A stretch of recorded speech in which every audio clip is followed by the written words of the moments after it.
तरुण गेले किती पाप केलं होतं 7 रांग नवरली होती म्हणजे वाल्यासारख्या पापातून निसटला आपण गाण्याने सांगतात म्हणून त्यांनी राहिलं आणि त्यांनी गुरु केला ते वरुणाच्या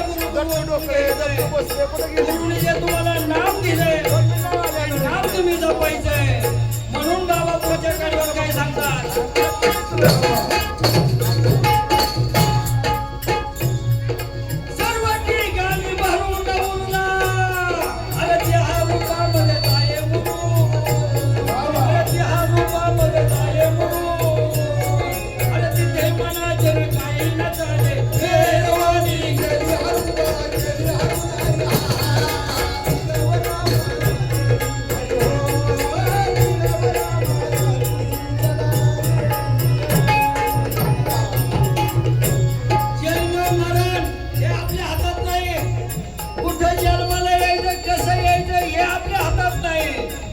कुठं मारायचं कसं मारायचं हे सुद्धा आपल्या हातात नाही मग 3 पद्यापैकी एक मान आपल्या हातात ते हरिनामाचं आहे अरे तुम्ही हरिनाम जपा हरिनामाची सभा येईन शेवटी तुमच्या कामात म्हणून बाबांनी 3ऱ्या कालव्यामध्ये काय सांगितलं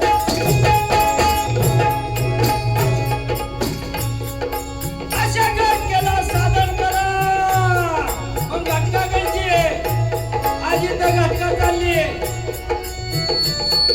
असणाऱ्या नागपंथी सोहळा अनुग्रहाचा आत्मने प्रारंभ चालू झालेला आहे जो अनुग्रह घेतो ती घटका सांगितली आणि ते नाव पहिल्या सुरुवातीत पहिल्या टायमाला सांगितलं ते नाव त्या ठिकाणी जपलं पाहिजे म्हणून बाबांनी सांगितलंय अशा घटनेला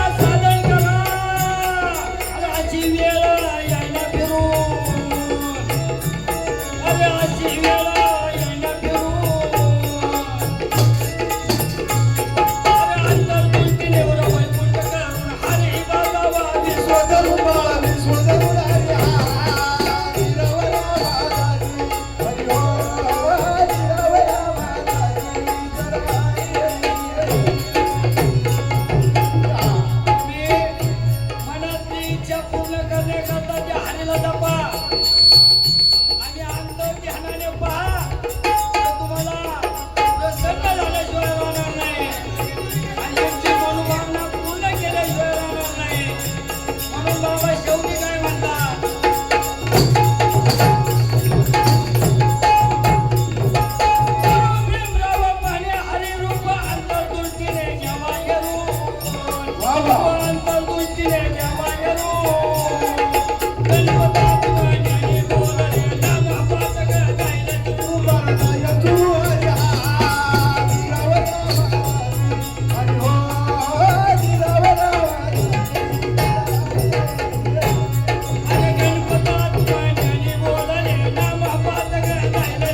पाणी फुटली.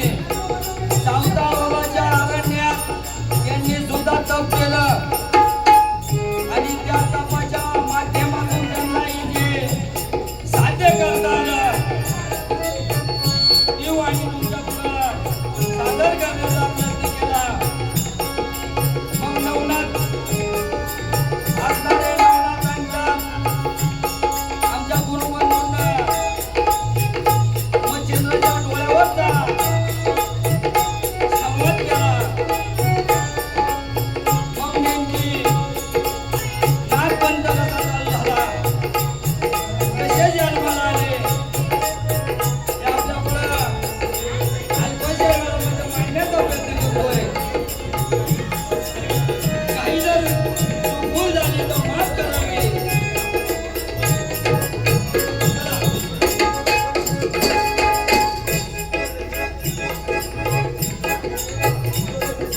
इंद्रदरबारीला सभा बसली, अरे सभा देवाची, अरे सभा देवाची.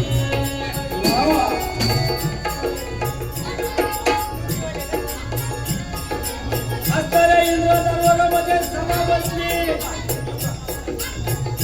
हा नागपंथ मग नेमकीच्या देवांच्यात विचार झाला. नेमकी कोणी कसा अवतार घ्यायचा, अवतार कार्याला सुरुवात झाली. ऋषभ देवाचे 100 मुलं, 91 जणांचे लग्न झाले, 9 जण शिल्लक राहिले. मग त्या ऋषभ देवाला बोलून घेतलं. या 9 जणांना नवनाथ करायचं ठरवलं. मग त्यांच्या रूपाने कोणता अवतार कोणी घ्यायचा या त्या सभेमध्ये झालं. पण तिथे एक विचित्र घटना घडली. कशी घडली,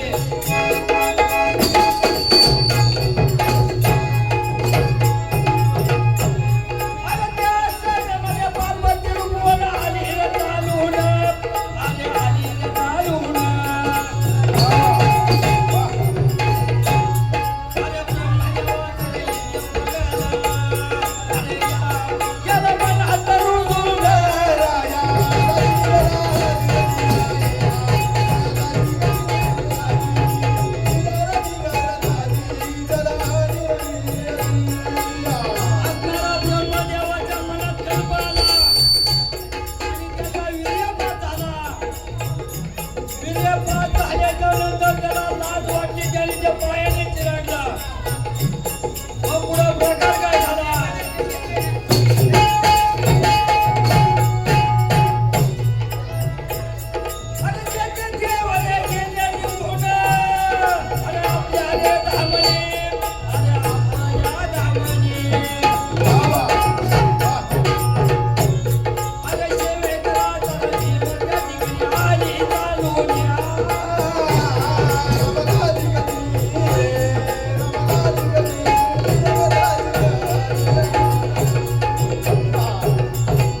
आणलंय.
भिक्षा घेऊन आली बाई.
वासुदेव वसपता